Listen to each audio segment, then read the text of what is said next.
तत्पदं दर्शितं येन तस्मै श्रीगुरवे नमः। अज्ञानतिमिरन्धस्य ज्ञानाञ्जनशलाकया चक्षुरुन्मीलितं येन तस्मै श्रीगुरवे नमः।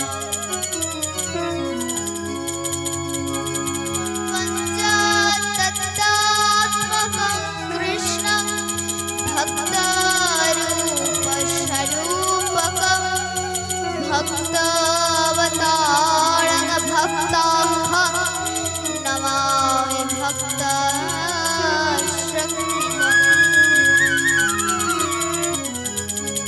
नमो महावदने कृष्ण प्रेमपदायते कृष्णाय कृष्ण चैतन्य नमे गुरुषे नमः। सर्वमङ्गलमाङ्गल्ये शिवे सर्वार्थसाधिके शरण्ये त्र्यम्बके गौरी नारायणी नमोस्तुते।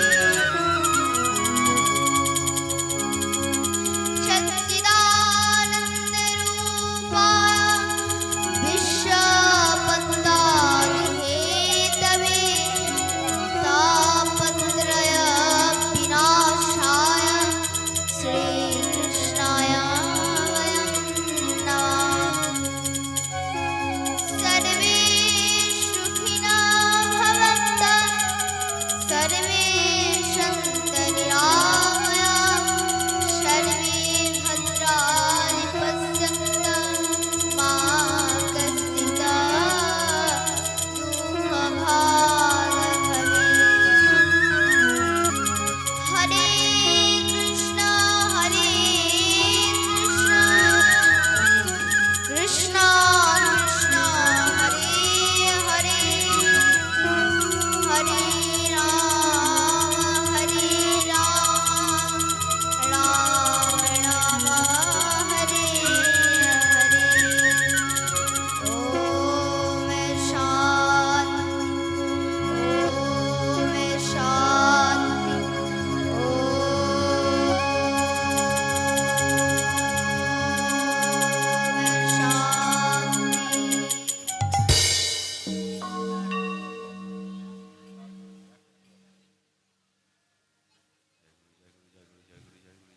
निताय गौर श्रीतानत प्रेमानंदे हरि हरि बोल।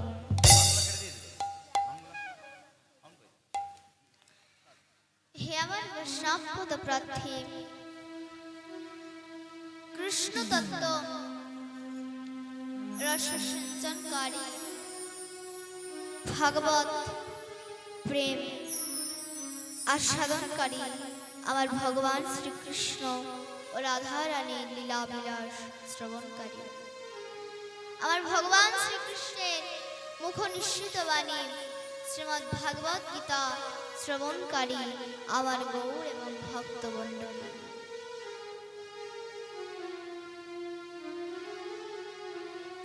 তো সর্বপ্রথম আমি জানাই আপনাদের মতো ভক্তদের চরণে আমার মতো এক অভাজনের ভ্রমিষ্ঠ প্রণাম।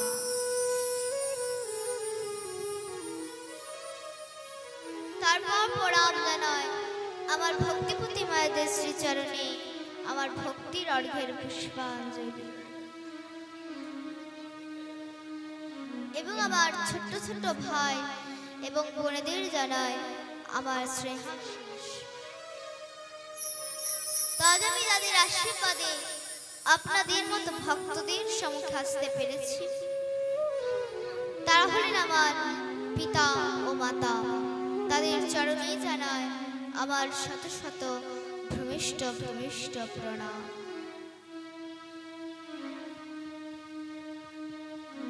তারপর প্রণাম জানায় আমার দীক্ষা গুরু শ্রী শ্রী শাস্ত্রচার বন্দ্যোপাধ্যায়।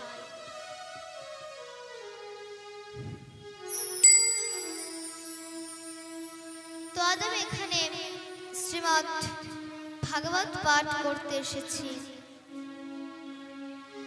এটা আমার দৃষ্টতা, কারণ ভগবান শ্রীকৃষ্ণ গীতাতে অর্জুনকে বলেছিলেন, হে অর্জুন, এই কুরুক্ষেত্রের মাঠে আমি যে জ্ঞান তোমায় দান করছি, সেই জ্ঞান আমি প্রথম সূর্যকে দান করেছি। সূর্যদেব মনুকে দান করেছিলেন, মনু ইক্ষ্বাকু রাজাকে দান করেছিলেন, ইক্ষ্বাকু রাজা যাজ্ঞবল্লভ মণিকে দান করেছিলেন, যাজ্ঞবল্লভ মণি মৈথিলীকে দান করেছিলেন, মৈথিলী ব্যাসদেবকে দান করেছিলেন, ব্যাসদেব সুখদেব গোস্বামীকে দান করেছিলেন, এবং সুখদেব গোস্বামী তিনি পরীক্ষিত মহারাজকে দান করেছিলেন। তো এই ভাগবত বলার মধ্যে আমার অনেক ভুল ত্রুটি থাকবে, আপনারা আমাকে নিজের সন্তান মনে করে আমাকে ক্ষমা করে দেবেন। নিতাই গৌর সীতারাধা প্রেমানন্দে হরি হরি यं प्रभयन्तु मनुपेतं अपेता कृतं दैवयान विरह कातो आजुहाव पुत्रेति तन्मयतया तरो मोह भीनेदु स्तं सर्वभूत हृदं मणिमानतः। শ্রী সুখদেবের তখন উপনয়ন সংস্কার হয়নি, ফলত লৌকিক ও বৌদ্ধিক কর্ম অনুষ্ঠানের অধিকার তিনি লাভ করেননি।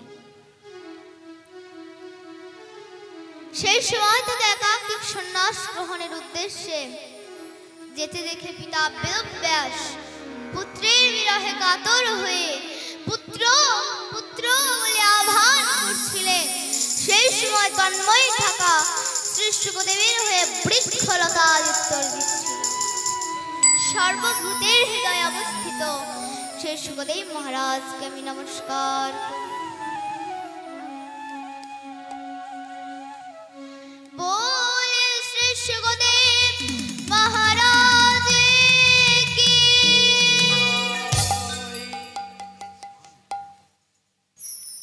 তো এই ভাগবত শ্রবণ করার আগে আমাদের ভাগবত মাহাত্ম্য শ্রবণ করা উচিত, কারণ যতক্ষণ না আমরা ভাগবত মাহাত্ম্য শ্রবণ না করব ততক্ষণ পর্যন্ত ভাগবতের মধ্যে কোনো রুচি জাগ্রত হবে না, এবং ভাগবত কি সেটা কিন্তু আমরা বুঝতে পারবো না। ভাগবত কি? এই ভাগবত কোন সাধারণ গ্রন্থ নয়, এই ভাগবত কোন সাধারণ পুঁথি নয়, এই ভাগবত কোন সাধারণ পুস্তক নয়। তাহলে ভাগবত কি? এই ভাগবত হচ্ছে সাক্ষাৎ ভগবান শ্রী কৃষ্ণ, ভগবানের সাক্ষাৎ বাংময় মূর্তি ভাগবত। ভগবান ও ভাগবতের মধ্যে কোনো পার্থক্য নেই।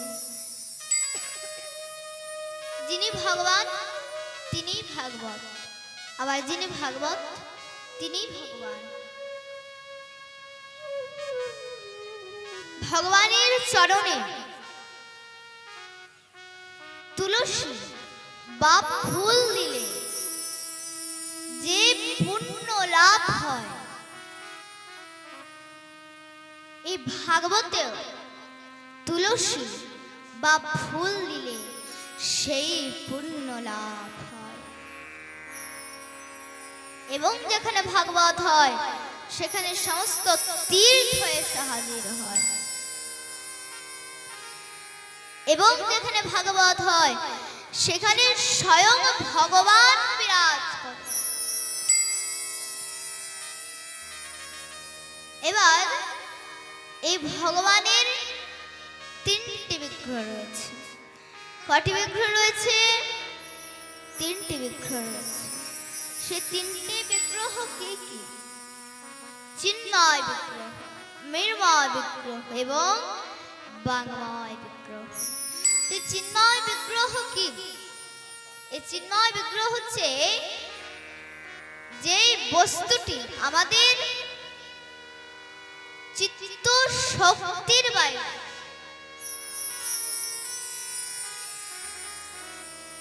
যাকে আমরা সাধারণ চর্মচক্ষুর দ্বারা দেখতে পাই না, তিনি হলেন চিন্ময় বিগ্রহ। তিনি সর্বদাই বিদ্যমান রয়েছে। প্রত্যেকটা প্রাণীর মধ্যে তিনি বিরাজ করছেন। তিনি আমার মধ্যেও রয়েছেন, তিনি আপনাদের মধ্যেও রয়েছেন, তিনি আসলে মধ্যেও বিরাজ করছেন, কিন্তু আমরা তাকে দেখতে পাচ্ছি না। তাই হচ্ছে চিন্ময় বিগ্রহ। এবার দ্বিতীয়টা কি? মৃন্ময় বিগ্রহ। মৃন্ময় বিগ্রহ কি? এই মৃন্ময় বিগ্রহ হচ্ছে যেটি মাটি থেকে উৎপন্ন হয়েছে, যেটি মাটি থেকে উৎপন্ন হয়েছে, যেমন পাথরের বিগ্রহ, কাঠের বিগ্রহ এবং ধাতুর বিগ্রহ। এগুলো সবই কিন্তু মৃন্ময় বিগ্রহ। এবার তৃতীয়টা কি? বাংময় বিগ্রহ। বাংময় বিগ্রহ কি? এই বাংময় বিগ্রহ হচ্ছে, বাং শব্দের অর্থ হচ্ছে বাণী। বাং শব্দের অর্থ কি? বাণী, মানে শব্দময় বিগ্রহ। এই ভাগবত হচ্ছে ভগবানের শব্দময় বিগ্রহ এবং স্বয়ং ভগবান এই ভাগবত রূপে প্রকট হয়েছে। এই ভাগবত আজকের বস্তু নয়, এই ভাগবত সৃষ্টি আদি থেকে চলে আসছে এবং এই ভাগবত শ্রবণ করে কিন্তু সবার উদ্ধার হয়ে যায়। ধরুন কেউ যদি ভাগবত নাও জানে, সেও যদি ভাগবত শ্রবণ করে, তাহলে তারও কিন্তু কল্যাণ হয়ে যায়, তার উদ্ধার হয়। ধরুন কেউ যদি না জেনে আগুনে হাত দেয়, তাহলে আগুন যেমন তার প্রভাব দেখায়, ঠিক তেমনি কেউ যদি ভাগবত না জেনেও শ্রবণ করে, তাহলে তারও কিন্তু কল্যাণ হয়ে যায়, তার উদ্ধার হয়। এবার এই ভাগবতের মধ্যে, তো এই ভাগবত ভগবানের বাংময় বিগ্রহ কিভাবে প্রতিষ্ঠা হয়েছে? যখন ভগবান এই ধরাধাম পরিত্যাগ করে চলে যাচ্ছে, তখন তার প্রিয় সখা উদ্ধব গোবিন্দের চরণে পড়ে কাঁদতে লাগলেন, হে প্রভু, আপনি তো চলে যাবেন, কিন্তু আপনার বিরহে, আপনার বিয়োগে আপনার ভক্তগণ কাকে নিয়ে থাকবে প্রভু? তখন ভগবান বললেন, চিন্তা করুন উদ্ধব, আমি তো চিন্ময় বিগ্রহ এখানে থাকতে পারবো না, কিন্তু আবার দ্বিতীয় বিগ্রহ এখানে ছেড়ে যাব। আর সেই দ্বিতীয় বিগ্রহ কি না, দেখতে দেখতে ভগবান নিজের সমস্ত তেজ এই ভাগবতের মধ্যে অর্পণ করে দিলেন। আর তখন থেকে ভাগবত অন্য কিছু নয়, ভাগবত হচ্ছে সাক্ষাৎ ভগবান শ্রীকৃষ্ণ। বলিয়ে ভাগবত ভগবান কি।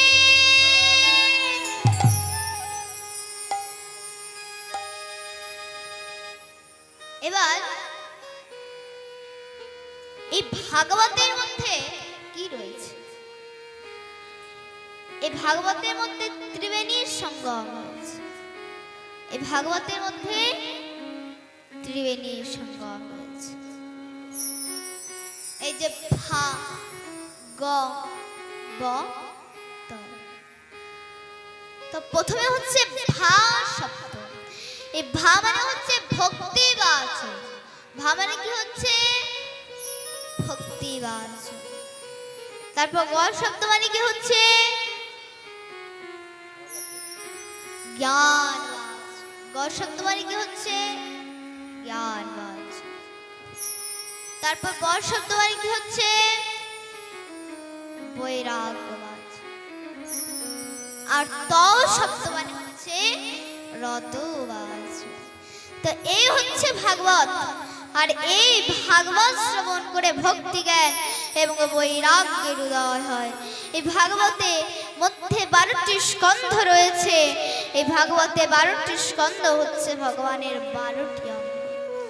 তোমার ভগবানের 12টি অঙ্গ কি কি? প্রথম এবং দ্বিতীয় স্কন্ধ হচ্ছে ভগবানের শ্রী চরণ কমল। তৃতীয় এবং চতুর্থ স্কন্ধ হচ্ছে ভগবানের দুই জাঙ্গা। পঞ্চম স্কন্ধ হচ্ছে ভগবানের নাভি কমল। ষষ্ঠ স্কন্ধ হচ্ছে ভগবানের বক্ষস্থল। সপ্তম এবং অষ্টম স্কন্ধ হচ্ছে ভগবানের দুই বাহু যুগল। নবম স্কন্ধ হচ্ছে ভগবানের শ্রীকণ্ঠ। দশম স্কন্ধ হচ্ছে ভগবানের মুখমণ্ডল। একাদশ স্কন্ধ হচ্ছে ভগবানের এই ললাট এবং দ্বাদশ স্কন্ধ হচ্ছে ভগবানের মস্তক। তো এই ভাগবতে 12টি স্কন্ধের মধ্যে 335টি অধ্যায় রয়েছে এবং 18,000 শ্লোক রয়েছে। তো এই হলো শ্রীমদ্ ভাগবত মহাপুরাণ। বলে শ্রীমদ্ ভাগবত মহাপুরাণে কি।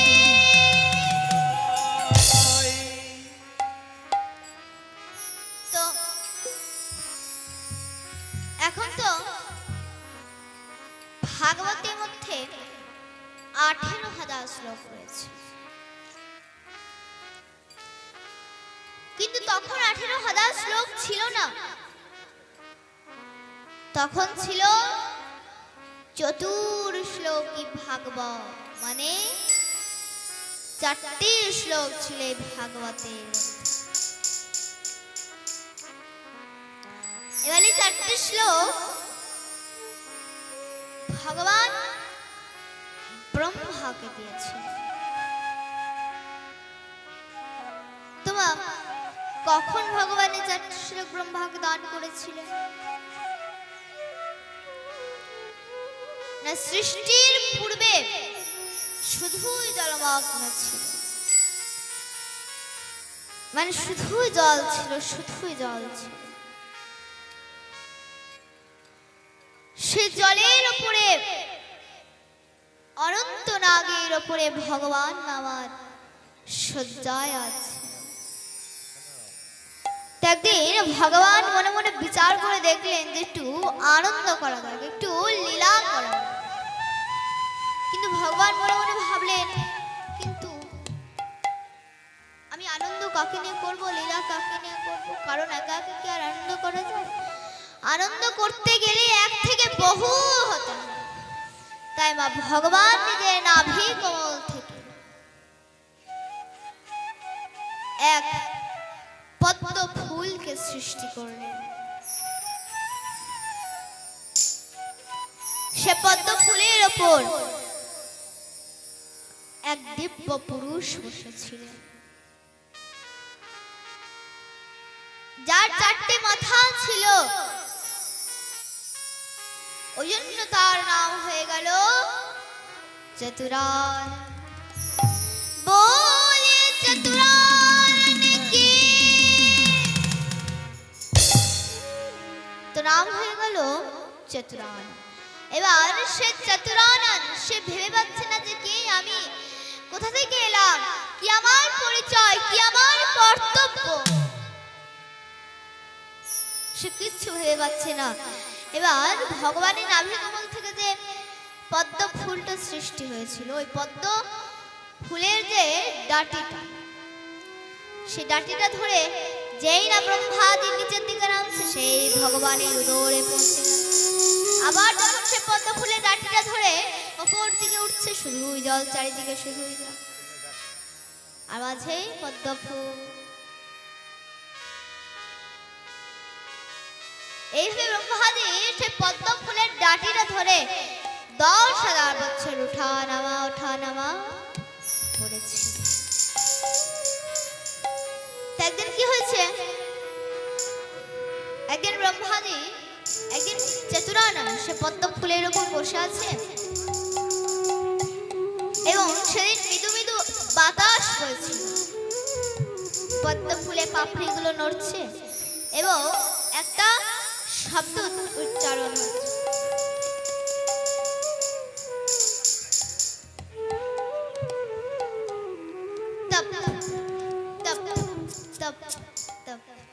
তখন ব্রহ্মাজি মনে মনে ভাবলেন, তাহলে আমাকে তপস্যা করতে হবে। ব্রহ্মাজি ভগবানের কঠিন তপস্যা করলেন। ভগবান প্রকট হলেন। তখন শ্রী চতুরানন বললেন, হে প্রভু, আমি কে আর আপনি বা কে? তখন ভগবান বললেন, হে চতুরানন, আমি ব্রহ্ম আর তুমি আমার পুত্র ব্রহ্মা, ব্রহ্মর পুত্র ব্রহ্মা। তখন ব্রহ্মা বললেন, তাহলে প্রভু আমার জন্য কি আদেশ? ভগবান বললেন, যাও তুমি সৃষ্টি রচনা করো, তুমি সৃষ্টি করো। তখন শ্রী চতুরানন হাত জোর করে বললেন, হে প্রভু, আমি কিভাবে সৃষ্টি রচনা করব? কারণ আমার মধ্যে তো সে জ্ঞান নেই, সে বুদ্ধি নেই, তাহলে আমি কিভাবে সৃষ্টি রচনা করব প্রভু? তখন ভগবান এই 4টি শ্লোকের দ্বারা ব্রহ্মাজিকে উপদেশ করলেন। তুমি 4টি শ্লোকে চতুর্শ্লোকে ভাগ করো। অহমেবাস্মমেবা গৃহে নন্নাদ সদপদম পশ্চাদহং যতীতচ্চ यो वशिष्ठः सहस्मः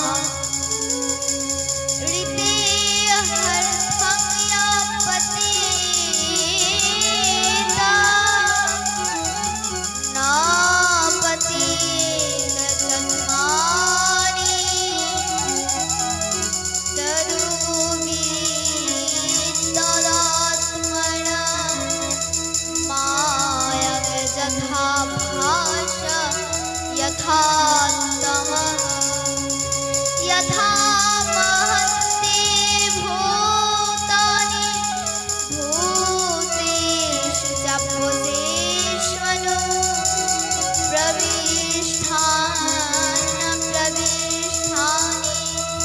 तथा तेषु न तिष्मः एतावदेव दिक्कांशं तत्तदिक्कांशनात्मना अम्बोवेदिनी कप्पं जगशान् सर्वत्र सर्वदा।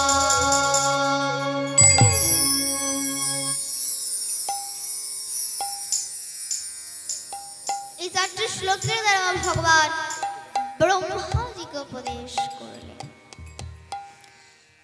এবং ব্রহ্মাজি প্রথম সৃষ্টি করলেন 4 কুমারকে। সে 4 কুমারের নাম কি মা? সনক, সনাতন, সনন্দন ও সনত কুমার। ব্রহ্মাজি সে 4 কুমারকে বললেন, যাও তোমরা সৃষ্টি রচনা, তোমরা সৃষ্টি করে। সে চার কুমার হাত জোর করে বললেন, হে পরম পিতা, আমরা কিভাবে সৃষ্টি রচনা করব? কারণ আমাদের মধ্যে তো সেই জ্ঞান নেই, সেই বুদ্ধি নেই, তাহলে আমরা কিভাবে সৃষ্টি রচনা করব পিতা? তখন ব্রহ্মাজি বললেন, যাও তোমরা ভগবানের তপস্যা করো। এবার সে চার কুমার ভগবানের তপস্যা করছে। তপস্যা করতে করতে তাদের মন, তাদের হৃদয় নির্মল হয়ে যাচ্ছে। তখন তারা মনে মনে ভাবলেন, কেন কেন আমরা এই সৃষ্টির মধ্যে জড়াতে যাব? কারণ সংসার মানে তো জঞ্জাল, অশান্তির জায়গা। তখন সে চার কুমার আবার পিতা ব্রহ্মার কাছে গিয়ে বললেন, হে পরম পিতা, আমাদেরকে বরদান দিন যাতে আমরা 5 বছরের শিশু হয়ে থাকি। ব্রহ্মাজি বললেন, তথাস্তু, যাও এবার তোমরা সৃষ্টি রচনা করো। এবার তোমরা সৃষ্টি করো। তখন সেই চার কুমার হাত জোর করে বললেন, হে পরম পিতা, আপনি তো এখনই আমাদের বরদান দিলেন যাতে আমরা 5 বছরের শিশু হয়ে থাকি। তাহলে 5 বছরের শিশু কিভাবে এক শিশুকে জন্ম দিতে পারে? কিভাবে সে সৃষ্টি করতে পারে? তখন ব্রহ্মাজি ক্রুদ্ধ হয়ে গেলেন, রেগে গিয়ে ব্রহ্মাজি নিজের ভুকুরি থেকে মানে কপাল থেকে এক দিব্য পুরুষকে সৃষ্টি করলেন। এবার সেই দিব্য পুরুষ হয়ে একদম রোদন করতে লেগেছে, মানে কাঁদতে লেগেছে। ওই জন্য তার নাম হয়ে গেল রুদ্র। রুদ্র মানে আর কেউ নয়, দেবাদিদেব মহাদেব। ব্রহ্মাজি বললেন, যাও তুমি সৃষ্টি রচনা করো। এবার মহাদেব তো সৃষ্টি করছে, ভূত পেত যোগিনী ডাকিনী। ব্রহ্মাজি বলেন, থামো থামো, এই তুমি কি সৃষ্টি করছো? মহাদেব বলেন, কেন? আপনিই তো সৃষ্টি করতে বললেন, ওই জন্য সৃষ্টি করছি। ব্রহ্মাজি বলেন, তোমাকে ভূত পেত যোগিনী ডাকিনী সৃষ্টি করতে বলেছে? বলছে, আমার তো এগুলোই ভালো লাগে। ব্রহ্মাজি বলেন, থাকো তুমি ভূত পেত নিয়ে। এইভাবে ব্রহ্মাজি আরো 10 পুত্রকে সৃষ্টি করলেন। সে 10 পুত্রকে ব্রহ্মাদির মানুষ পুত্র বলা। তো পিতা ব্রহ্মা 10টি মানুষ পুত্রের নাম হচ্ছে মরিচি, অত্রিয়, অঙ্গিরা, পুলস্ত, পুলহ, প্রতু, বৈশিষ্ট্য, অথর্বণ, দক্ষ এবং নারদ। নারদ একদম প্রথমে স্যালেন্ডার হয়ে গেল, হে পরম পিতা, আমি সৃষ্টির মধ্যে জড়াতে যাব না, আমি চললাম হরিভজন। নারদ মুনি তো চলে গেলেন হরিভজন করতে। বাকি যে 9 পুত্র ছিল তাদেরকে ব্রহ্মাজি বললেন, যাও তোমরা সৃষ্টি রচনা করো, তোমরা সৃষ্টি করো। তখন সেই 9 কুমার হাত জোর করে বললেন, হে পরম পিতা, আমরা কিভাবে সৃষ্টি রচনা করব? কারণ যতক্ষণ না পুরুষের সঙ্গে প্রকৃতি মিলন না হবে, প্রকৃতি মানে নারী, যতক্ষণ না পুরুষের সঙ্গে নারীর মিলন না হবে, প্রকৃতির মিলন না হবে, ততক্ষণ পর্যন্ত সৃষ্টি করা যাবে না। এইভাবে ব্রহ্মাজি এক নারী এবং এক পুরুষকে সৃষ্টি করে। তাদের নাম হচ্ছে মনু এবং শতরূপা। ব্রহ্মাজি সে মনু শতরূপাকে বললেন, যাও তোমরা সৃষ্টি রচনা করো, তোমরা সৃষ্টি করো, তোমরা পৃথিবী থেকে সৃষ্টি করো। মনু শতরূপা তার পৃথিবী খুঁজে পাচ্ছে না, আর পৃথিবী কোথায় গেল, পৃথিবী কোথায় গেল, কোথাও যখন খুঁজে পেলেন না, তখন আবার পিতা ব্রহ্মার কাছে ফিরে গেলেন, হে পরম পিতা, আমরা পৃথিবী মাতাকে অনেক খুঁজেছি কিন্তু কোথাও পাইনি।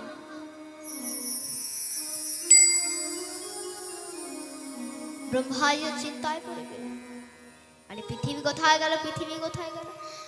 আসলে হয়েছে কি না, হিরণ্যাক্ষ বলে একটা অসুর ছিল, সে গোটা পৃথিবীকে নিয়ে গিয়ে রসাতলে লুকিয়ে দিয়েছিল। ব্রহ্মাজি ভাবছেন, চিন্তন করছে, আরে পৃথিবী কোথায় গেল, পৃথিবী কোথায় গেল।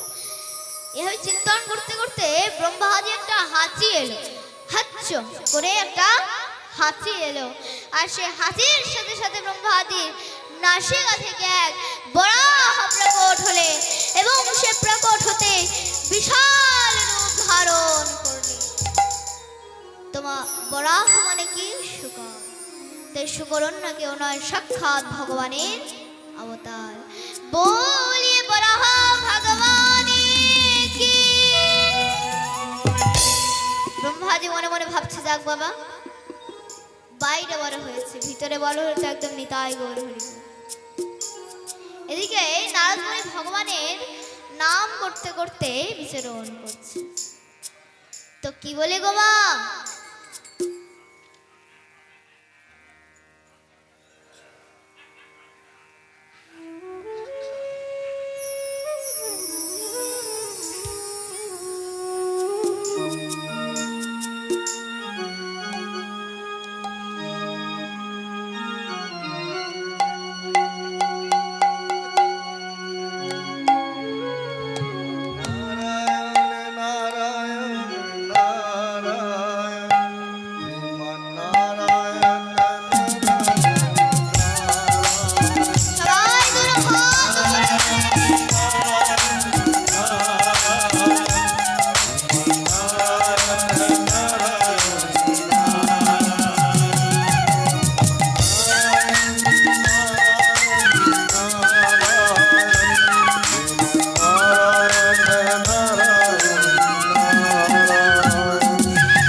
বিচরণ করতে করতে সে সময় হিরণ্যাক্ষের সঙ্গে নারদমণির দেখা। হিরণ্যাক্ষ বলেন, কি নারদমণি, শুধু কি নারায়ণ নারায়ণ করবেন নাকি? আমার সঙ্গে একটু যুদ্ধ করবেন না? তো দেখবেন যারা অসুর হয় তাদের এরকম আচরণ হয়। তাই এখানে শাস্ত্র বলেছেন, নমাং দুষ্কৃতিমারা পপদ্দন্তে নরাধমা মায়ায়া পরিত্রজ্ঞান আসুরং ভবত স্মিতা। যারা অসুর হয় তাদের এরকম আচরণ হয়। দেখবেন মা, এই জগতের সব জিনিসের কিন্তু অভিমান হয়ে যায়। যেমন বলের অভিমান, অর্থের অভিমান, রূপের অভিমান, গুণের অভিমান, সব জিনিসের অভিমান হয়ে যায়। ঠিক তেমনি হিরণ্যাক্ষের বলের অভিমান। তাই হিরণ্যাক্ষ বলেন, কি নারদমণি, আপনি কি শুধু নারায়ণ করবেন নাকি আমার সঙ্গে তো যুদ্ধ করবেন? তখন নারদমণি বললেন, দেখো আমি তো একজন সাধারণ মণিবর, তো আমি তোমার সঙ্গে কিভাবে যুদ্ধ করব? তবে যাও সমুদ্রের তটে যাও, ওখানে এক বরাহ ঘুরে বেড়াচ্ছে, তুমি তার সঙ্গে যুদ্ধ করো। কেন? নারদমণি তো জানেন যে ভগবান বরাহ অবতার নিয়েছে। ওই জন্য আজ নারদমণি বলছে, যাও সমুদ্রের তটে যাও, ওখানে এক বরাহ ঘুরে বেড়াচ্ছে, তুমি তার সঙ্গে গিয়ে যুদ্ধ করো। হিরণ্যাক্ষ বলেন, কি আমি বরাহর সঙ্গে যুদ্ধ করব? ঠিক আছে, চলো।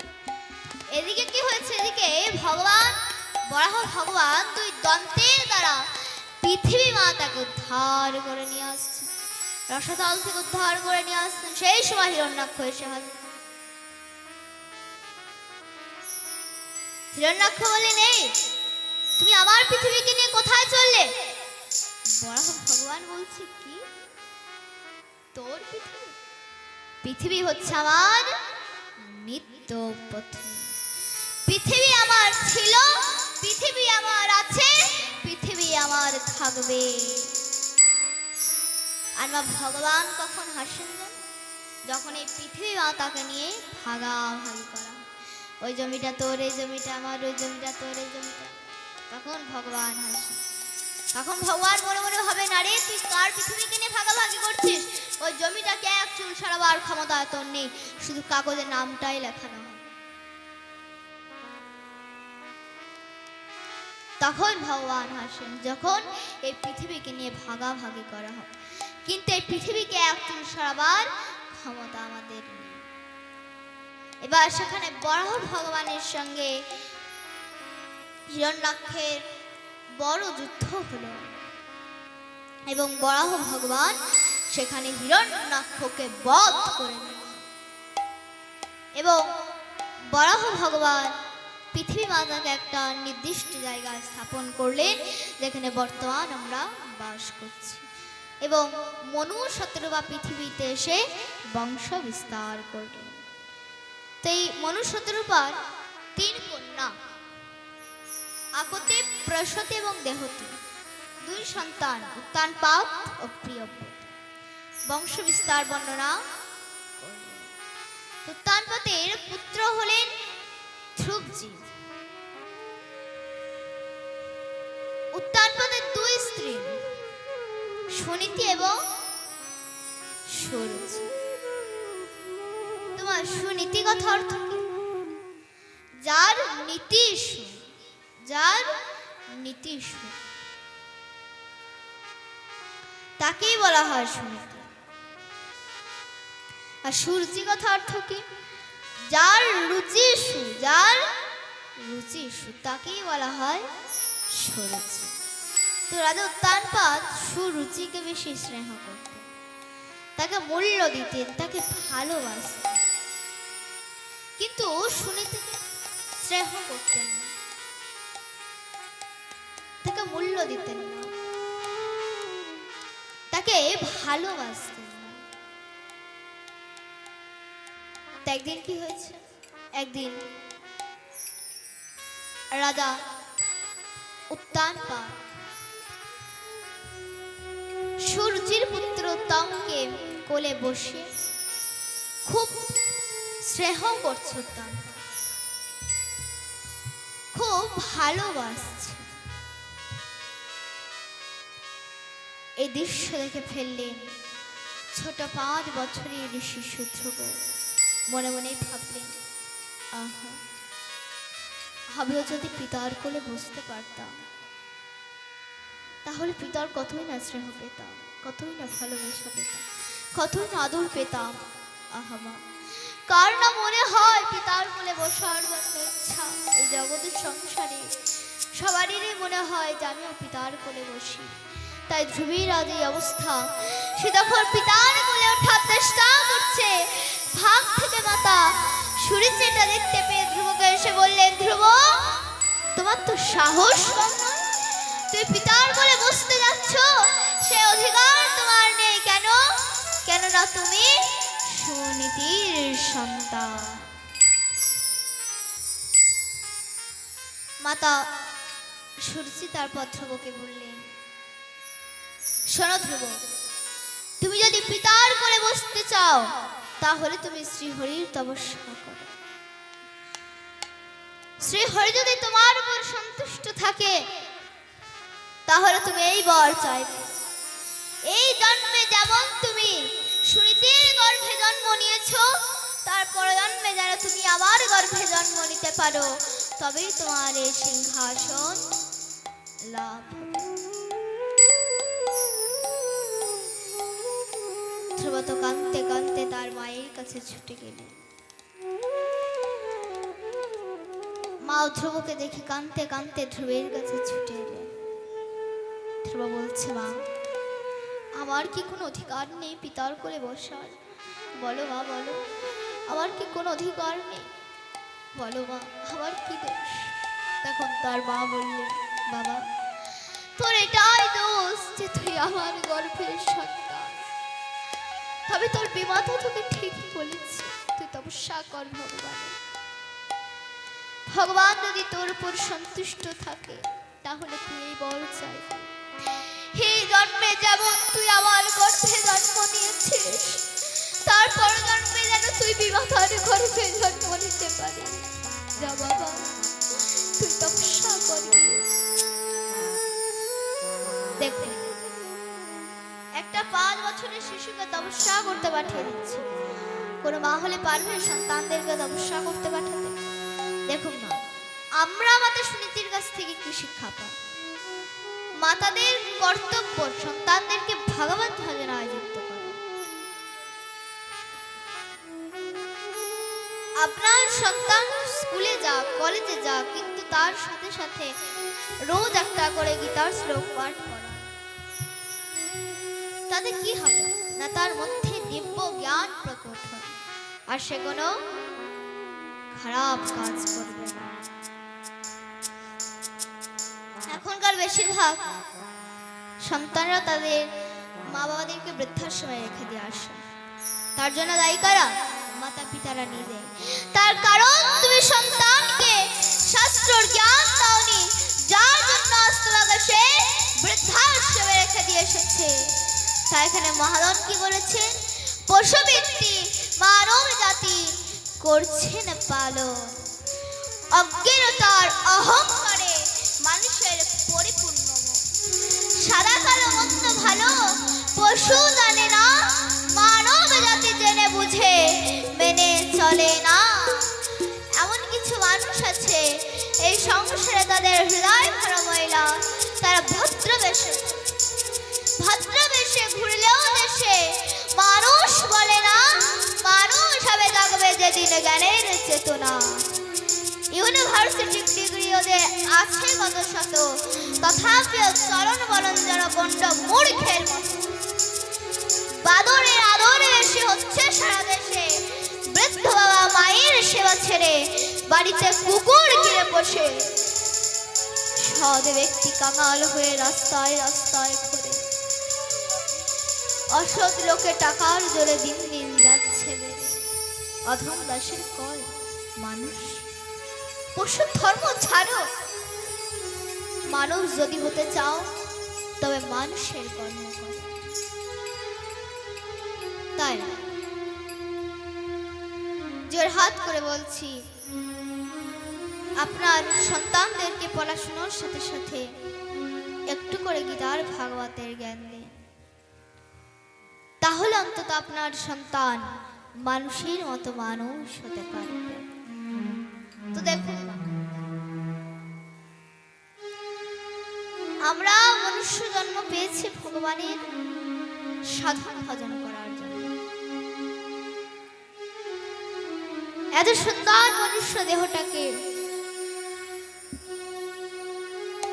আমাদের হেলায় হারালে চলবে না। এখানে ভগবান গীতাতে কি বলেছে? নামে ভক্তা প্রাণাস্বতে, আমার ভক্ত কোনোদিন নষ্ট হয় না। আমি আমার ভক্তকে নষ্ট হতেই দিই না, সর্বদাই ভক্তের পাশে থাকি, সর্বদাই ভক্তকে রক্ষা করি। শুধু রক্ষা করি তাই নয়, যে ভক্ত আমাকে অনন্যভাবে ডাকে, চিন্তন করে, তার সমস্ত বোঝা পর্যন্ত আমি ঘরে বই দিয়ে আসি। ভগবান বলেছেন গীতাতে, এইটা যদি মিথ্যা হতো তবে গীতার নবম অধ্যায় শ্লোকটি ভুল থেকে যেত। অনন্যা চিন্তয়ন্ত মাম নিবেদনা পরযুপাসতে তেষাং নিত্যং অভিযুক্তানাং যোগক্ষেম মহামহঃ।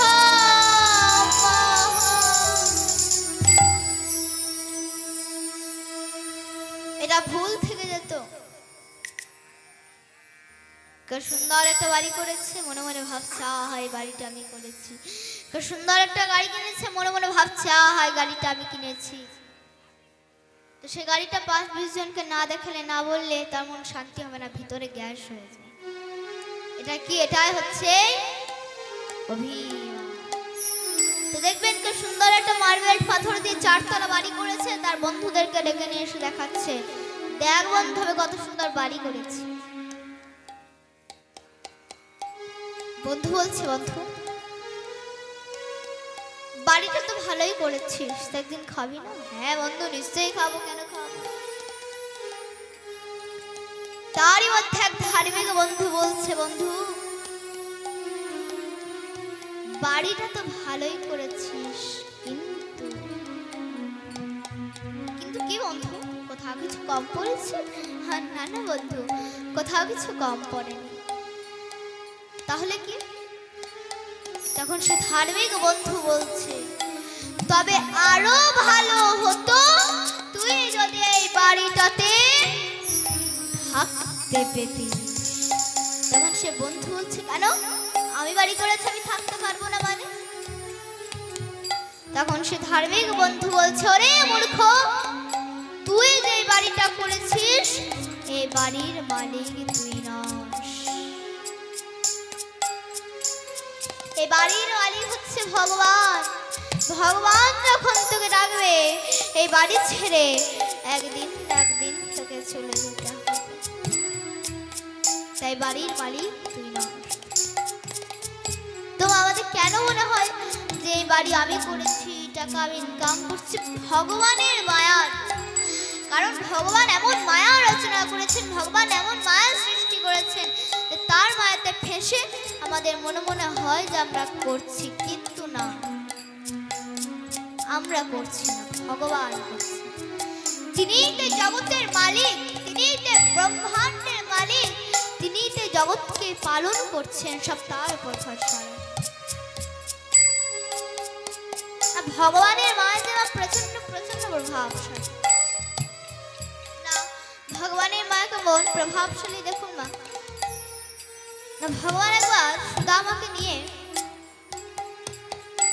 যমুনাতে স্নান করতে যাচ্ছে। এবার সুদামা ভগবানের পরম সখা, পরম মিত্র। যেতে যেতে সুদামা বলছে, প্রভু হে সখা, আমি নাকি শুনেছি যে তোমার মায়া প্রচন্ড প্রভাবশালী। ভগবান বললেন, হ্যাঁ সখা, আমার মায়া প্রচন্ড প্রভাবশালী। সুদামা বললেন, তাহলে প্রভু হে সখা আমি তোমার মায়া দেখতে চাই। ভগবান বললেন, হে সখা, আগে চলো যমুনাতে স্নানটা করে আসি, তারপর আমি তোমাকে মায়া দেখাবো। এখন ভগবান সুধামাকে নিয়ে যমুনাতে স্নান করতে যাচ্ছে। যমুনাতে পৌঁছে গিয়েছে, ভগবান প্রথমেই সুধামাকে বলছে, সুধামা সখা তুমি আগে ডুব দাও, তারপর আমি ডুব দিচ্ছি। এবার সুধামা বলছে ঠিক আছে। সুধামা যেই না এক ডুব দিয়েছে, সেই খুব সুন্দর নগরে পৌঁছে গিয়েছে এবং ওই নগরেই ছিল একটি রাজমহল। ওই রাজমহলটা ছিল একটা রাজার এবং ওই রাজমহলে রাজকুমারীর স্বয়ংবর সভা চলছে। সুধামা যখন গিয়েছে, রাজা তো খুব সম্মান করেছেন, আরে ভগবানের সভা এসেছে, পরম মিত্র এসেছে, আরে আসুন আসুন বসুন, বসতে দিয়েছে। সুধামা বসেছে এবং সে রাজকুমারী সুধামাকে দেখে সুধামায়ের গলায় মল্লদান করে দিলেন। দুজনের বিবাহ হয়ে গেল। এভাবে তাদের সংসার কাটতে থাকে। কিছু বছর পরে সুধামার স্ত্রীর একটা সন্তান হয়। এভাবে তাদের সংসার কাটতে থাকে। সংসার করতে করতে 90 বছর কেটে গেল। হঠাৎ একদিন সুধামায়ের স্ত্রী মারা গেল। আর তখনকার যুগে একটা নিয়ম ছিল যে স্ত্রী যদি মারা যেত, সে চিতার স্বামীকেও মরতে হতো। যথারীতি সুধামায়ের স্ত্রী মারা গিয়েছে। যেই না সব প্রজাগণ মিলে সে চিতার সুধামাকে ধরে ফেলতে যাবে, অমনি সুধামা ভয়ে একদম চিৎকার আরম্ভ করে দিয়েছে, হে সখা, হে পরম মিত্র, হে প্রভু, আমাকে রক্ষা করো, রক্ষা করো, আমাকে রক্ষা। তখন ভগবান হাতটা ধরে যমুনা থেকে মা সখা, তুমি তো দেখছি অনেকক্ষণ ডুবেছিলে। তেই ছিল আমার মায়া। তাই আমরা সে ভগবানের মায়াতে পুরো আমরা সে ভগবানের মায়াকে বুঝতে পারছি না। কিন্তু এখানে ভগবান গীতাতে কি বলেছে, দেবী ऐसा गुणमयी मम माया दुरत्तया मामेव प्रपद्यन्ते मायामे तम तरन्ति। ভগবান বলেছেন আমার মায়া প্রচন্ড প্রচন্ড প্রভাবশালী। এই মায়া থেকে কেউ মুক্ত হতে পারে না। এই মায়া থেকে তারাই একমাত্র মুক্ত হতে পারে যারা আমার শরণ গ্রহণ করে, তারাই প্রকৃত তত্ত্ব বুঝতে পারবে। আর যারা আমার মায়াতে ফেঁসে আছে, তারা কিন্তু প্রকৃত তত্ত্ব বুঝতে পারবে না। না বা ভগবান আমাদের কিছু খেলনা দিয়েছে খেলতে। কি খেলনা? গাড়ি, বাড়ি, টাকা পয়সা, ধন সম্পদ, স্ত্রী পুত্র, আত্মীয় স্বজন, পরিবার, বন্ধু বান্ধব, এসব খেলনা। এই খেলনাতে মত্ত হয়ে আমরা সেই পরম পিতাকে ভুলে বসে আছি। না এরকম একটা ঘটনা হয়েছে না, এক মায়ের 3 সন্তান। না মা কি করেছে, সেই 3 সন্তানকে কিছু খেলনাও দিয়েছে খেলতে। এবার ওই 3 সন্তানের মধ্যে 2 সন্তান কিন্তু খেলনাতে মত্ত হয়ে গিয়েছে, আর এক সন্তান মা মা মা বলে কেঁদেই যাচ্ছে। তখন মা মার সব কাজকর্ম ফেলে সেই সন্তানের কাছে এসে বুকে জড়িয়ে ধরে আদর করতে লাগলেন। ঠিক তেমনি ভগবান আমাদের কিছু খেলনা দিয়েছে খেলতে। কি খেলনা? গাড়ি, গাড়ি, টাকা পয়সা, ধন সম্পদ, স্ত্রী পুত্র, আত্মীয় স্বজন, পরিবার, বন্ধু বান্ধব, এইসব খেলনা। এই খেলনাতে মত্ত হয়ে আমরা সেই পরম পিতাকে ভুলে বসে আছি। আর এই পিতার কাছে যেতে গেলে আমাদের শুধু একটাই উপায়। কি? এখানে ভগবান গীতাতে বলেছেন, সর্বধর্মান পরিত্যাজ্য মামেকং শরণং ব্রজ অহং তাং সর্বপাপেভ্যো মোক্ষয়িষ্যামি মা শুচি। সব ধর্ম পরিত্যাগ করে কেবলমাত্র আমার শরণ গ্রহণ করো, আমি তোমাকে মোক্ষ প্রাপ্তি দেব। আমাদের ভগবানের শরণাগত হতে হবে। কারণ ভগবান এখানে নিজেই গীতাতে বলেছেন, যেই ভক্ত আমাকে অনন্যভাবে ডাকে, চিন্তন করে, তার সমস্ত বোঝা পর্যন্ত তিনি ঘরে বই দিয়ে আসে। এরকম একটা ঘটনা হয়েছে না, অর্জুন মিশ্র নামে এক ব্রাহ্মণ বসবাস করতেন। সে প্রত্যেক দিন গীতা পাঠ করতেন। গীতা পাঠ করতে করতে যখন এই শ্লোকটা তার চোখের সামনে এলো, অনন্যাস চিন্তয়ন্তু মাম দ্বিজন পর্যুপাসতে তেষাং নিত্যং অভিযুক্তানাং যোগক্ষেম মহামহাঃ। অর্জুন মিশ্র তার জন্য পড়ে দেখলেন।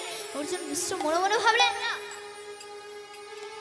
ভগবান বোঝাবেন না, ভগবান কাউরি দ্বারা বহন করে। এই বলে অর্জুন মিশ্র সে মহাম কেটে দিয়ে তাদাম মহাম লিখে দিল। আর এই আচর লেগে গেল আমার ভগবানের অঙ্গে গো। ভগবান বলরামকে বললেন, দাদা, ভক্ত আমায় বিশ্বাস করে না। আমি যে ভক্তের বোঝা বহন করি তা ভক্ত আমায় বিশ্বাস করে না। চল দাদা, আমরা ভক্তের ঘরে বোঝা নিয়ে যাই। এই বলে মা তারা ছোট্ট ছোট্ট শিশুর ধারণ করল। দেখুন মা, আজ স্বয়ং ভগবান ভক্তের ঘরে বোঝা নিয়ে যাচ্ছে। এবার ভগবান আমার অর্জুন মিশ্রের দুয়ারে, বাড়ির দুয়ারে ডাক দিলেন, মা, বাড়িতে কেউ আছে? অর্জুন মিশ্রের স্ত্রী তাড়াতাড়ি করে বেরিয়ে এসে বলছে, বাবা, কে বাবা তোরা? এই ছোট্ট ছোট্ট শিশু।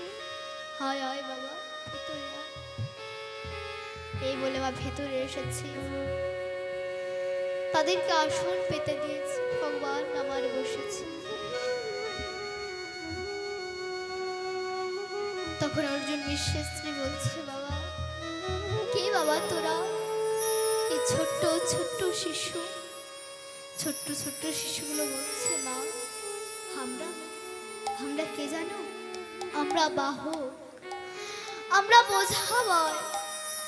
তো তোমার সামনে আজকে অনেক ভিক্ষা পেয়েছি, তা বইতে পারছিল না বলে আমাদের ঘাড়ে চাপিয়ে দিয়েছে। মা, তোমার এই জগতের সংসারে বোঝা বইতে বইতে বইতে বইতে আমরা খুব ক্লান্ত, খুব ক্ষুধার্ত। মা,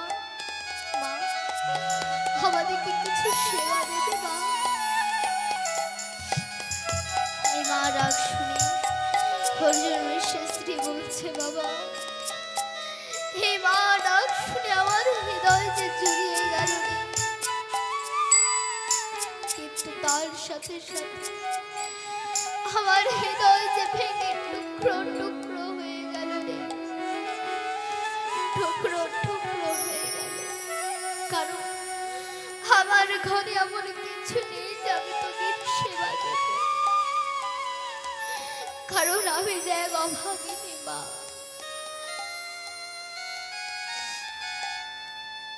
ছোট্ট ছোট্ট শিশুগুলো বলছে, মা, চিন্তা করছো কেন? তোমার স্বামী যে বোঝাগুলো পাঠিয়েছে, দেখো ওখানে সব চাল ডাল ভরা আছে। অর্জুন মিশ্রের স্ত্রী তাড়াতাড়ি করে চাল ডাল বের করছে। ছেলে দুটো খেতে চেয়েছে, বাকি আর থাকতে পারে গো মা। মায়ের মন যে ব্যাকুল হয়ে উঠেছে।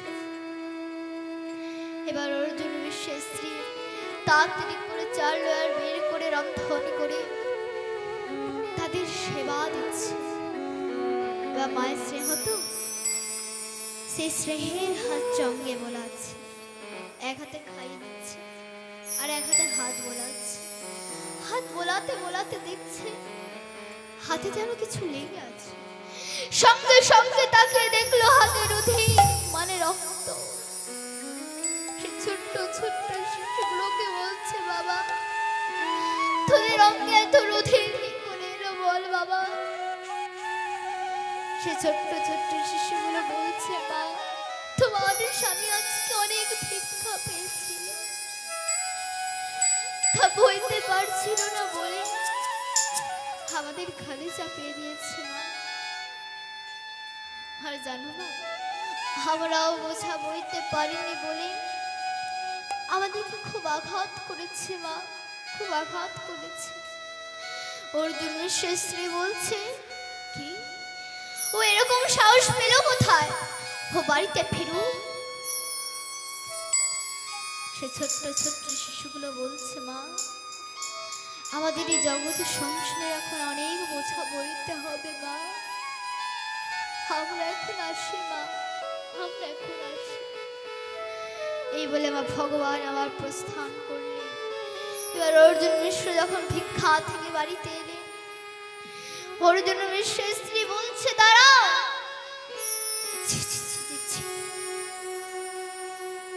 তোমার লজ্জা করা দরকার, তুমি আমার ছোট্ট ছোট্ট শিশুগুলোকে আঘাত করেছো কেন? অর্জুন মিশ্র তো হা করে তাকে আছে, বলছে, ওগো তুমি কি বলছো? আজ পর্যন্ত আমি একটা পিপিলিকাকে মারিনি, মানে পিঁপড়েকে মারিনি, আমিও ছোট্ট ছোট্ট শিশুগুলোকে আঘাত করতে যাব কেন? তখন অর্জুন মিশ্র স্ত্রী অর্জুন মিশ্রকে সব ঘটনা খুলে বললেন। যেরকম ছোট্ট ছোট্ট শিশু এসেছিল, তারা আমাকে সেবা চাইছিল, আমি তাদের সেবা দিলাম। সেবা দেওয়ার পর তারা বলে চলে গেল জগতের সংসারে তাদেরকে নাকি অনেক বোঝা বইতে হবে বলে তারা চলে গেল। তখন অর্জুন মিশ্রের বুঝতে আর দেরি হলো না, দেখে এসেছিল আমার ঘর, সঙ্গে সঙ্গে স্ত্রী চরণ দুটোকে জড়িয়ে ধরে বললেন, ওগো তুমি ভাগ্যবতী যে তুমি আমার মাধবের দর্শন পেয়েছো। ওই ছোট্ট ছোট্ট আর শিশু আর কেউ ছিল না গো, ওটা আমার মাধব এসেছিল, আমার মাধব। আর তুমি বললে না আমি আঘাত করেছি, হ্যাঁ আমি আঘাত করেছি। আর কোথায় আঘাত করেছি জানো? এসো দেখবে, এসো, গীতাটা খুলে দেখিয়ে দিলেন, এই দেখো আমি এইখানে আঘাত করেছি। অনন্যাস্তিন্তয়ন্ত মাম যে জনা পর্যুপাসতে তেষাং নিত্যং অভিযুক্তানাং যোগক্ষেম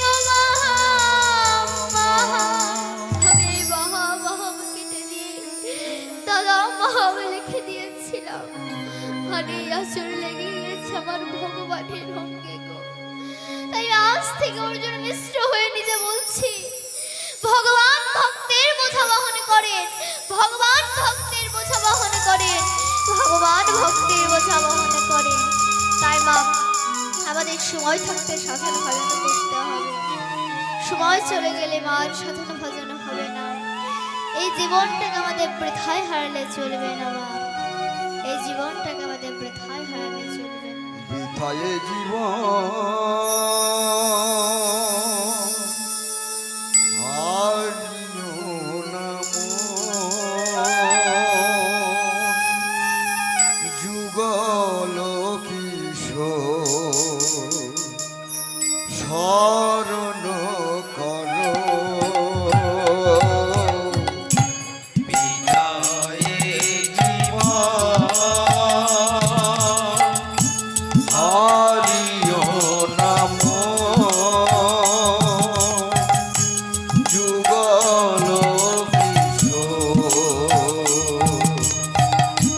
শরণ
তাই এই জীবনটাকে আমাদের বৃথায় হারালে চলবে না।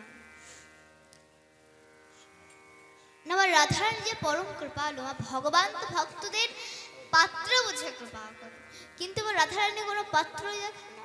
একবার যদি হা রাধে বলে তার শরণাগত হয়, রাধারানী সরাসরি সে ভক্তকে কৃপা করে না। এইভাবে এক রাধারানী এক ভক্তকে কৃপা করেছিলেন। দেখুন, একটা বৃন্দাবনে ঘটে গিয়েছে, একদম সত্য ঘটনা।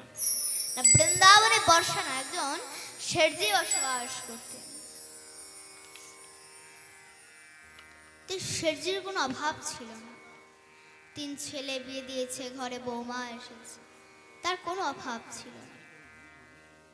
ধন সম্পত্তি টাকা পয়সা সবই ছিল, কিন্তু সে সবসময় চিন্তিত থাকত যে আবার যদি একটা কন্যা সন্তান থাকতো তাহলে কতই না ভালো হতো। কারণ কন্যা সন্তান বাবার প্রতি বেশি টান থাকে, তাহলে আমার যদি একটা কন্যা সন্তান থাকতো। তাই একদিন চিন্তা করছে এবং দোকানে বসে আছে। তো দিকে একজন বৈষ্ণব পেরিয়ে যাচ্ছে। সে বৈষ্ণব যখন শেঠজিকে দেখলেন, মনে মনে ভাবলেন, আরে শেঠজির তো কোনো অভাব নেই, কিন্তু এরকমভাবে চিন্তিত হয়ে কেন বসে আছে, গিয়ে দেখি তো। শেঠজিকে গিয়ে বলেন, শেঠজি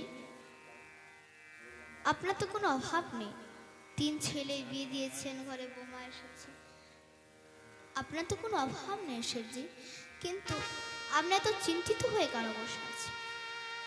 তখন শেঠজি বললেন, হে ব্রাহ্মণ, আপনি ঠিকই ধরেছেন, আমি চিন্তিত হয়ে বসে আছি। কারণ আমার ধন সম্পত্তি টাকা পয়সা সবই আছে, কিন্তু আমার যদি একটা কন্যা সন্তান থাকতো তাহলে কতই না ভালো হতো।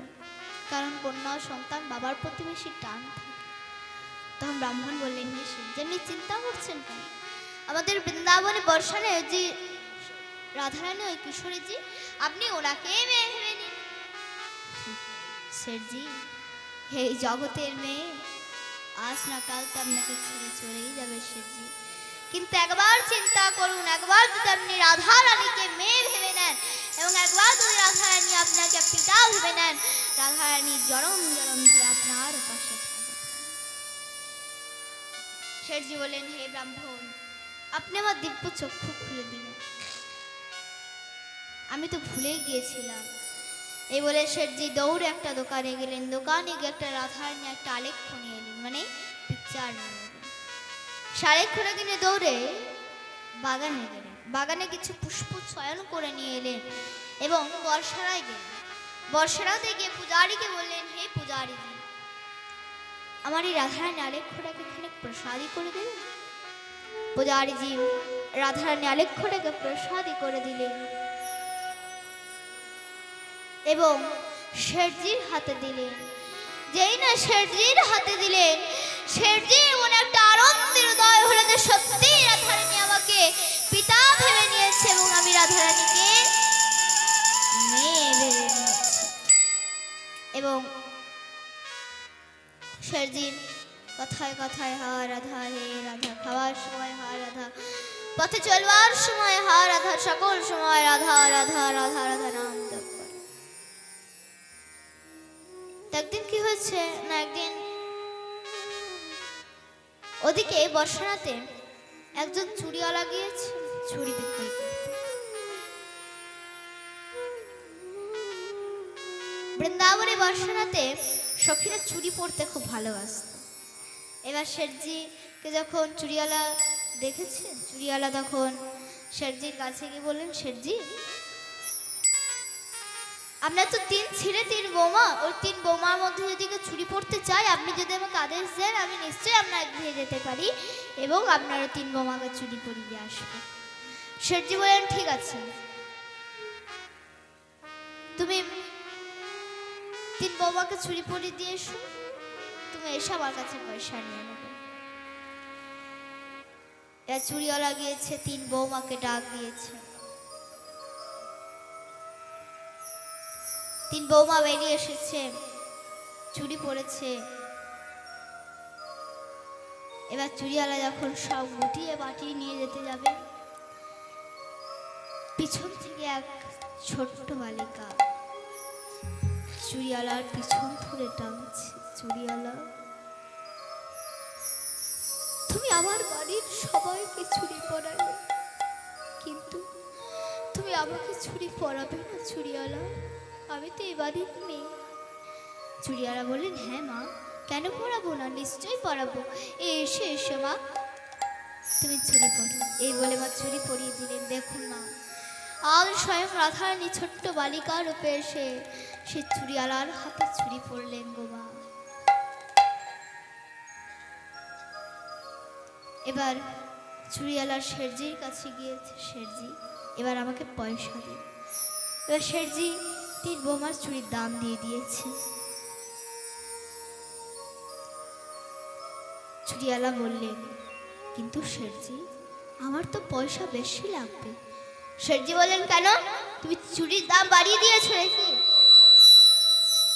চুড়িওয়ালা বললেন, না না শেঠজি, আমি চুড়ির দাম বাড়াবো কেন? কারণ আপনার গৃহে তো 4 জন চুরি পড়েছে। আরে 4 জন কোথা থেকে এলো? আমার তো 3 ছেলে 3 বৌমা, এর মধ্যে থেকে আবার 4 জন কোথা থেকে এলো? না না, চুড়িওয়ালা মিথ্যে কথা বলছে, এবং চুড়িওয়ালা মিথ্যে কথা বলে আমার কাছ থেকে বেশি পয়সা নিচ্ছে। চুড়িওয়ালা, তুমি আমার কাছে বেশি পয়সা নিচ্ছ মিথ্যে কথা বলে? চলে যাও বলছে এখান থেকে। এ বলে খুব খুব অপমান করবে।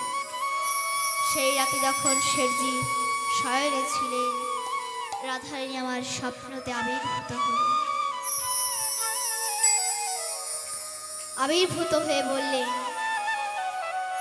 পিতা, যেদিন থেকে তুমি আমাকে মেয়ে ভেবে নিয়েছ, সেদিন থেকে আমি তোমাকে পিতা ভেবে নিয়েছি।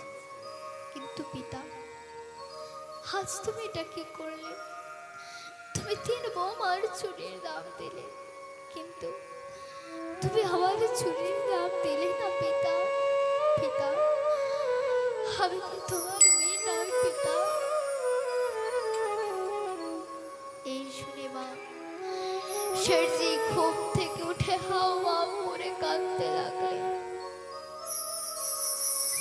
এবং সেদিন অর্থ সঞ্চয় করেছিল সব শেঠজি এক পুটুলির মধ্যে বেঁধে সে চুড়িওয়ালার কাছে গিয়ে বলছে, চুড়িওয়ালা, তুমি ভাগ্যবতী যে তুমি স্বয়ং রাধারানীকে চুরি পরিয়েছ। চুড়িওয়ালা, তুমি ঠিকই বলেছিলে, আমার ঘে 4 জন চুরি পড়েছে, আর একজনকে ছিল জানো? স্বয়ং রাধারানী তোমার হাতে চুরি পড়েছে। এই শুনে চুড়িওয়ালা তো হাও মাও করে কাঁদতে লাগলেন, এবং চুড়িওয়ালা মনে মনে ভাবলেন, আরে আমি স্বয়ং রাধারানীকে চুরি পরালাম, রাধারানী আমাকে কেন দর্শন দিল না, রাধারানী আমাকে কেন ধরা দিল না? এই বলে দুজনাই প্রেমে পাগল হয়ে গেলেন, এবং সেদিন থেকে দুজনাই ভগবানের হরণ সাধন করতে বেরিয়ে পড়লেন। নিতাই গৌর সীতানাথ প্রেমানন্দে হরি হরি।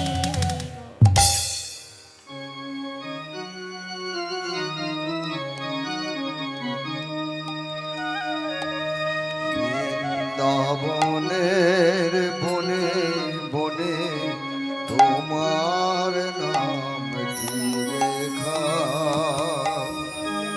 আবার কবে আসবে রাধা, কবে হবে দেখা। বৃন্দাবনে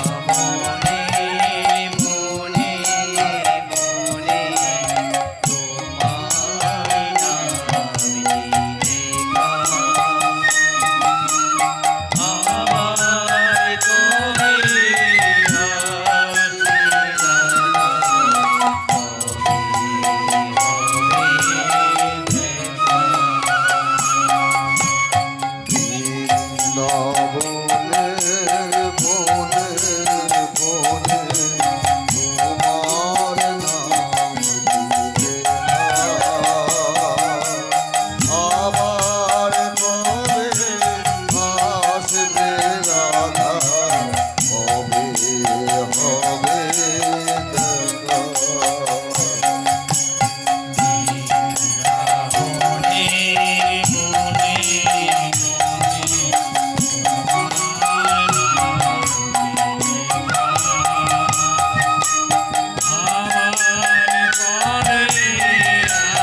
হেথা ঘুমিয়ে আছে শ্রীধাম বৃন্দাবন।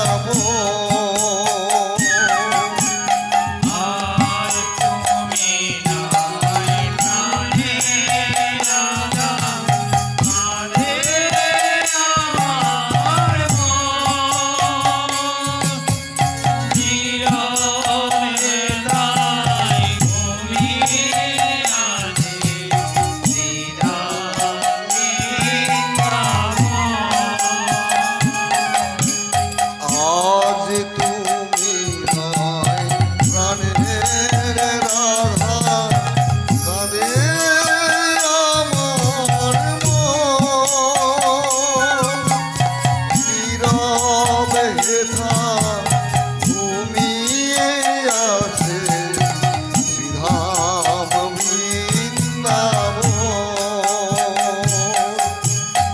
আর তুমি নাই প্রাণে রাধা, কাঁদে আমার মন।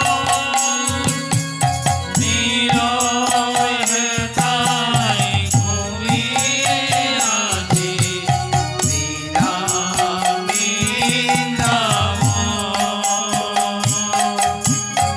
আজও সে ধাই জেগে আছে তোমার চরণের রেখা।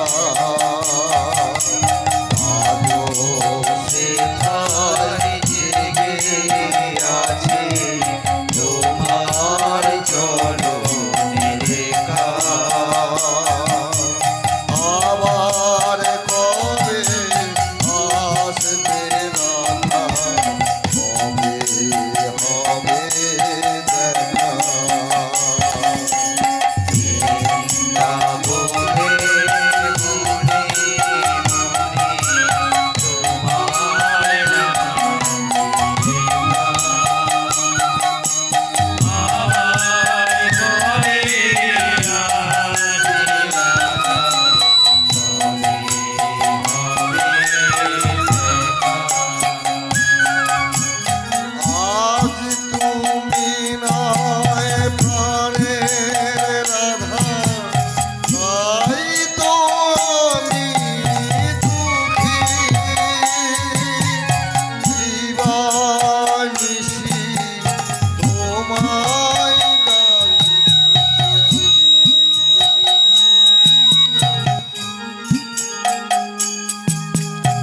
আজ তুমি নয় প্রাণের রাধা, তাই তো আমি দুঃখী।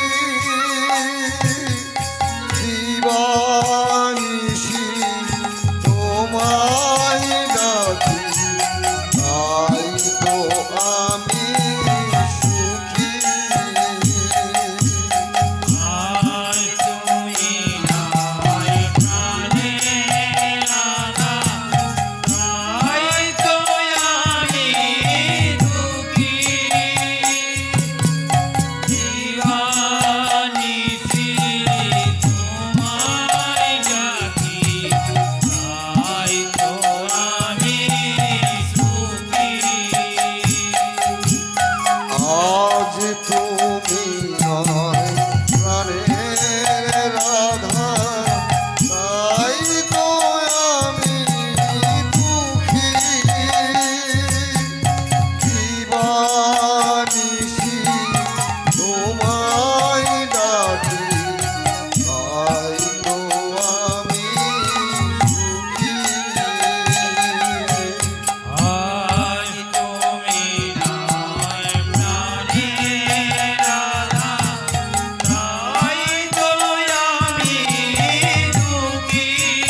সচ্চিদানন্দ ব্রহ্মানন্দে হরি হরি।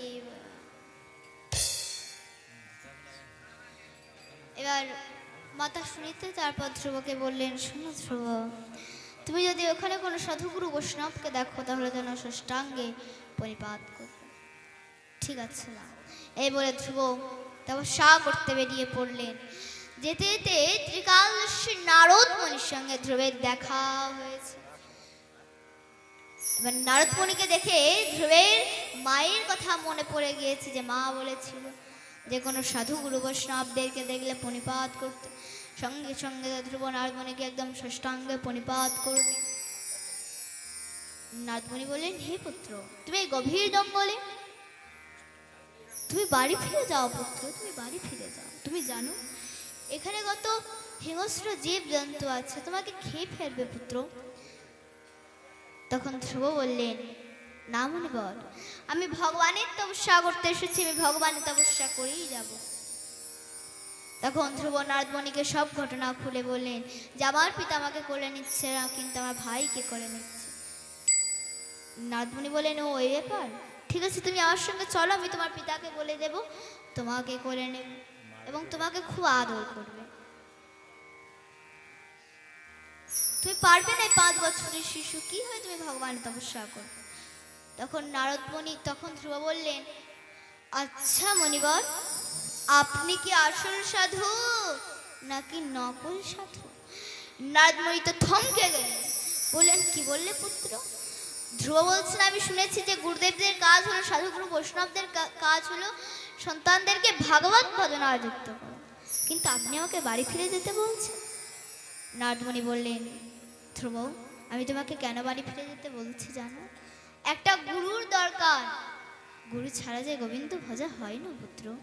গুরু ছাড়ি গোবিন্দ ভজে সেই জীব নরকে মজে, গুরু ছাড়া গোবিন্দ ভজা হয় না। তখন ধ্রুব বললেন, তাহলে মণিবর, তাহলে আপনি আমার দীক্ষা দিন। এবার নারদমণি দীক্ষা দিলেন। কোন মন্ত্রে দীক্ষা দিলেন গো মা? ওম নমঃ ভগবতে বাসুদেবায়, ওম নমঃ ভগবতে বাসুদেবায়, ওম নমঃ ভগবতে বাসুদেবায়। তুমি এই মন্ত্র জপ করবে, তুমি বৃন্দাবনে মধুবনে যাওগে, তুমি তপস্যা করো। ধ্রুব তো তপস্যা করতে যাচ্ছে। এবার ধ্রুব তো বৃন্দাবনে মধুবনে গেলেন, গিয়ে একটা বৃক্ষের নিচে সেই মন্ত্র জপ করছে। ওম নমঃ ভগবতে বাসুদেবায়,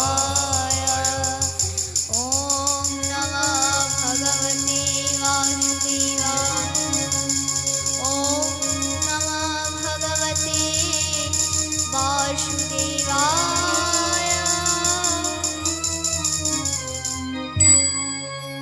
তো দেখুন না, ধ্রুবজির তপস্যা দেখুন। প্রথম মাসে 3 দিন অন্তর অন্তর কদ বেল ও বদরে ফল খেয়ে তিনি তপস্যা করেছিলেন। দ্বিতীয় মাসে 6 দিন অন্তর অন্তর শুকনো ঘাস পাতা গ্রহণ করতেন। তৃতীয় মাসে 9 দিন অন্তর অন্তর জল পান করে ধান করতেন। চতুর্থ মাসে 12 দিন অন্তর অন্তর বায়ু পান করে ধান করতেন। পঞ্চম মাসে 1 পায়ে দাঁড়িয়ে হৃদয়ে কেবলমাত্র ভগবানের চিন্তন করতে লাগলেন। এবার ধ্রুবের তপস্যা যখন উচ্চ সীমায়, তখন নারদ মুনি এসে বললেন, হে ধ্রুব, তোমার এই তপস্যা এখন উচ্চ সীমায়, তুই একটা কঠিন তপস্যা করতে পারবে? ধ্রুব বলছে, হ্যাঁ মণিবর, আমি পারবো তপস্যা করতে। নারদ মুনি বলছে, দেখো ধ্রুব, এই তপস্যাটা করলে তোমার কিন্তু প্রাণও চলে যেতে পারে। ধ্রুব বলছে, হে মণিবর, আমি পারবো সে কঠিন তপস্যা করতে, আপনি বলুন। তখন নারদ মুনি বললেন, না, তোমাকে একবার ও বলে নিঃশ্বাস ধরতে হবে, আর মনে মনে ওম নমঃ ভগবতে বাসুদেবায়, ওম নমঃ ভগবতে বাসুদেবায়, ওম নমঃ ভগবতে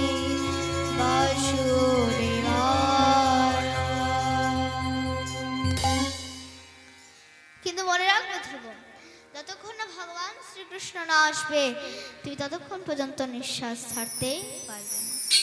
ধ্রুব বলছে, হ্যাঁ মুনিবার আমি পারবো। এবারে ধ্রুব একবার ও বলে নিঃশ্বাস ধরে নিলেন আর মনে মনে ওম নমঃ ভগবতে বাসুদেবায়। যেই না ধ্রুব একবার ওম বলে নিঃশ্বাস ধরে নিলেন, পাখি যেখানে উঠছিল দাঁড়িয়ে পড়লো, মানুষ যেখানে হাঁটছিল দাঁড়িয়ে পড়লো, পশু যেখানে হাঁটছিল দাঁড়িয়ে পড়লো, গোটা ব্রহ্মাণ্ড তো হাহাকার লেগে গেল, সময় থেমে গেল। সমস্ত দেব দেবীগণ মিলে ভগবানের কাছে গিয়েছে, হে প্রভু রক্ষা করুন, রক্ষা করুন। এটা কি হচ্ছে প্রভু? যার জন্মাবার কথা সে জন্মাচ্ছে না, যার মৃত্যুর কথা তার মৃত্যু হচ্ছে না, এ কি হচ্ছে প্রভু? তখন ভগবান বললেন, কোনো চিন্তা করো না, এ এক আমার ভক্তির তপস্যার প্রভাব, আমি গেলে আবার সব আগের মতো হয়ে যাবে। সমস্ত দেব দেবীগণ জোর করতে লাগলেন, প্রভু এবার আপনি যান। ভগবান আমার শঙ্খ চক্র গদা পদ্ম ধারণ করে দিব্য তেজ নিয়ে ধ্রুবের কাছে প্রকট হলেন। কিন্তু ধ্রুব তন্তরে গোবিন্দকে দর্শন করছে। ভগবান ধ্রুবকে বলছে, ধ্রুব আমি এসেছি, ধ্রুব তুমি চোখ খোলো। কিন্তু ধ্রুব তন্তরে গোবিন্দকে দর্শন করছেন। তখন ভগবান শ্রীকৃষ্ণ ধ্রুব অন্তর থেকে বৃক্ষ সরিয়ে নিলেন আর ধ্রুব চোখ খুলে দেখছেন সামনে ভগবান শ্রীকৃষ্ণ দাঁড়িয়ে আছে। ভগবানকে স্তুতি করতে চাইছে কিন্তু পারছে না। 5 বছরের শিশু তো কি স্তুতি জানবে, স্তুতি জানে না। কিন্তু আমার ভগবান তো আমার অন্তর্যামী, বুঝতে পারলেন যে ধ্রুব আমার স্তুতি করতে চাইছে। তাই ভগবান ধ্রুবকে নিজের কোলে বসিয়ে তার হাতে যে দিব্য শঙ্খ ছিল ওটা ধ্রুবের গালে একবার স্পর্শ করে দিলেন আর সমস্ত বেদ বেদান্ত শাস্ত্রর জ্ঞান ধ্রুবের মধ্যে প্রবেশ করে গেল। তাই ভগবানের কৃপা হলে কি না সম্ভব। দেখুন ধ্রুব কি কোনো শাস্ত্র ধ্যান করেছিল? করেনি। কিন্তু ভগবান যখন নিজের কোলে বসিয়ে তার হাতে যখন দিব্য শঙ্খ যখন সে ধ্রুবের গালে স্পর্শ করে দিলেন, সমস্ত শাস্ত্র জ্ঞান ধ্রুবের মধ্যে প্রবেশ করে গেল। এখানে ভগবান গীতাতে কি বলেছেন? মকং করতি বচরং পঙ্গুলঘয়তে গৃহৎ কৃপতমহংবন্দে পরমানন্দ মাধবম। মাধবের কৃপা হলে সব কিছুই সম্ভব, আর মাধবের কৃপা না হলে কোনো কিছুই সম্ভব নয়। এরপর ভগবান ধ্রুবকে বললেন, বলো ধ্রুব তোমার কি ইচ্ছা আমি পূরণ করব।